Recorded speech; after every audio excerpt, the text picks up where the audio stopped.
अस्सलाम वालेकुम dear students. Valency के बारे में कुछ और मज़ीद मालूमात हम देखेंगे इस वीडियो के ज़रिए। वैलेंसी की डेफिनेशन जैसे हम देख चुके हैं, इसके कुछ मज़ीद एग्जांपल हम एक छोटे से वीडियो के ज़रिए समझने की कोशिश करेंगे। जैसे कि आपके सामने दिखाई दे रहा है न्यूक्लियस और इसके अलग अलग ऑर्बिट्स।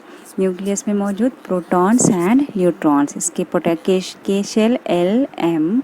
यहाँ पर 3 ऑर्बिट आपके सामने है, नंबर 1, नंबर 2 एंड नंबर 3, और इनमें कुछ इलेक्ट्रॉन्स। जैसे मिसाल के तौर पर हम देखते हैं कि ये आप जो देख रहे हैं इसे हम वैलेंस शेल या वैलेंस इलेक्ट्रॉन भी कहते हैं। इसी के साथ साथ इसे वैलेंस ऑर्बिट भी हम कहेंगे। और यहाँ पर आप आगे देख सकते हैं, जिसे आपको देख रहे हैं कि येलो कलर के जो बॉल नज़र आ रहे थे वो वैलेंस ऑर्बिट। उसी तरह पीरियोडिक टेबल के अंदर अगर हम देखिए, यहाँ पर एक example argon. Argon the atomic number is 18 and electronic configuration 2,8,8. It does not have capacity to combine with another element because its last orbit is completely fulfilled, so zero combining capacity.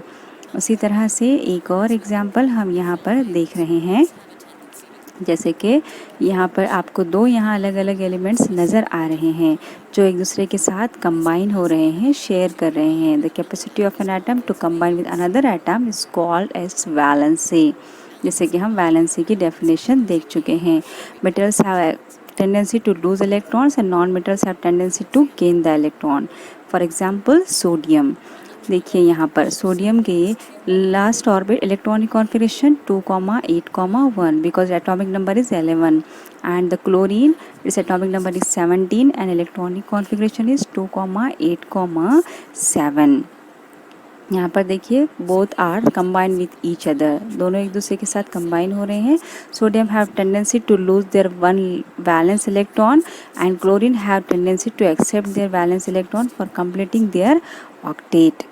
यहाँ पर देखिए कि दोनों एक दूसरे के साथ completely combine हो रहे हैं, इसलिए दोनों की भी वैलेंसी एक है कि सोडियम ने एक वैलेंस इलेक्ट्रॉन लूज़ किया तो क्लोरीन ने एक इलेक्ट्रॉन को एक्सेप्ट किया। उसी तरह से अगर हम क्लोरीन के मॉलिक्यूल देखें Cl2, तो क्लोरीन के एक मॉलिक्यूल में भी लास्ट ऑर्बिट में 7 इलेक्ट्रॉन हैं और दूसरे में भी 7 ही हैं। इन दोनों क्लोरीन को एक एक इलेक्ट्रॉन की ज़रूरत है। अगर इन्हें कोई एक एक इलेक्ट्रॉन दे देते हैं तो ये आसानी से स्टेबल हो जाते हैं। Valency of that's why the valency of chlorine is 1। यहाँ पर इसीलिए वैलेंसी भी कितनी है, 1। क्यों? क्योंकि इसकी कंबाइनिंग कैपेसिटी भी कितने इलेक्ट्रॉन की है, 1 इलेक्ट्रॉन की ही है। यहाँ पर देखिए कि आप इसके एग्जाम्पल देख रहे हैं किस तरह से ये एक दूसरे के साथ शेयर हो रहे हैं। इनके लास्ट ऑर्बिट में 7 इलेक्ट्रॉन हैं। द कैलकुलेशन ऑफ वैलेंसी, यहाँ पर हम देखेंगे कि किस तरह से मोर देन 4 वैलेंस इलेक्ट्रॉन, अगर किसी के 4 से ज़्यादा वैलेंस इलेक्ट्रॉन है और लेस देन 4 इलेक्ट्रॉन्स। हम example fluorine atomic number 9, electronic configuration 2,7 यहाँ पर 7 इलेक्ट्रॉन हैं। तो valence electron of fluorine is 7, so the 8 - 7 is equal to 1। मतलब कि इसको कितने इलेक्ट्रॉन की ज़रूरत है, 1 इलेक्ट्रॉन की ज़रूरत है। That's why the valency is 1। उसी तरह से oxygen atomic number 8, electronic configuration 2,6. So the valency of oxygen 8 - 6, it is equal to 2. So that's why its valency is 2. ये हमने देखिए मोर देन 4 वैलेंस इलेक्ट्रॉन। उसी के साथ साथ अब यहाँ पर less than 4 electrons, that is the sodium. यहाँ पर हम देखें, इसकी एग्जांपल हम ऑलरेडी देख चुके हैं, फिर भी एक मरतबा हम देखेंगे। Atomic number 11, electronic configuration 2,8,1। So it's valency is 1। इसकी वैलेंसी कितनी होगी, वैलेंस इलेक्ट्रॉन यहाँ पर कितने हैं, 1 है। सो इसकी वैलेंसी भी 1 ही रहेगी। ऐसे बहुत सारे एग्जाम्पल्स आपको देखने को मिलेंगे।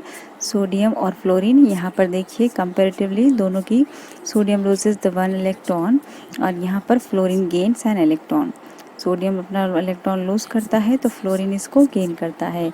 इस तरह से सोडियम हुआ मेटल तो fluorine non metal, and sodium acquired positively charge and fluorine acquired negatively charge, that is called cation and anion. ये हम रेडिकल्स जो हम नेक्स्ट पार्ट हम देखेंगे इसके अंदर आपको आसानी से समझ में आएगा कि what is mean by cation and what is mean by anion. यहाँ पर देखिए स्पेसिस अरेंजिंग द पॉजिटिव और नेगेटिव चार्ज कॉल्ड आयंस, जिसमें हम कहते हैं कैटियंस, दूसरा है एनियंस। यहाँ पर cation anions positively charge species called cations, जिसके ऊपर पॉजिटिवली चार्ज स्पेसिस होते हैं यानी कि metals have tendency to loss electron and form positive charge, that's why they are called as cations. ये इलेक्ट्रॉन लॉस करते हैं और इनके ऊपर जितने इलेक्ट्रॉन वो लॉस करते हैं उतने उनके ऊपर पॉजिटिव चार्ज आते हैं। उसी तरह से एनियन उसी के opposite, non metals have tendency to accept the electrons and form negative charge which is called as anions, जिसे हम एनियन कहते हैं। नॉन मेटल्स जो जितने इलेक्ट्रॉन एक्सेप्ट करेंगे उतने उनके ऊपर नेगेटिव चार्ज आएंगे, इसे हम एनियन कहेंगे। ऐसे बहुत सारे अलग अलग मज़ीद मिसालें अगर आप देखें तो आपको देखने को मिलेगी केमिस्ट्री में। पीरियोडिक टेबल की अगर आप स्टडी करते हैं और आपको अगर एटॉमिक नंबर याद है तो उस बिना पर आप इलेक्ट्रॉनिक कॉन्फ़िगरेशन लिखकर आसानी से किसी भी एलिमेंट की यहाँ पर मालूम कर सकते हैं। वैलेंसी, ये समरी जो हमने क्या स्टडी किए, अगर आपने इतना भी समझ लिए तो काफ़ी है। आप इसके जो है पीरियोडिक टेबल के ज़रिए भी आसानी से समझ सकते हैं। बहुत आसान पॉइंट था जो हम स्टडी किए थे, इसको मैं आपको अलग अलग मज़ीद एग्जाम्पल्स के ज़रिए समझा चुके हूँ। आगे भी आप एग्जाम्पल्स ट्राई कर सकते हैं। आज के लिए इतना काफ़ी है, नेक्स्ट टाइम हम इसके आगे का देखेंगे। Thank you so much.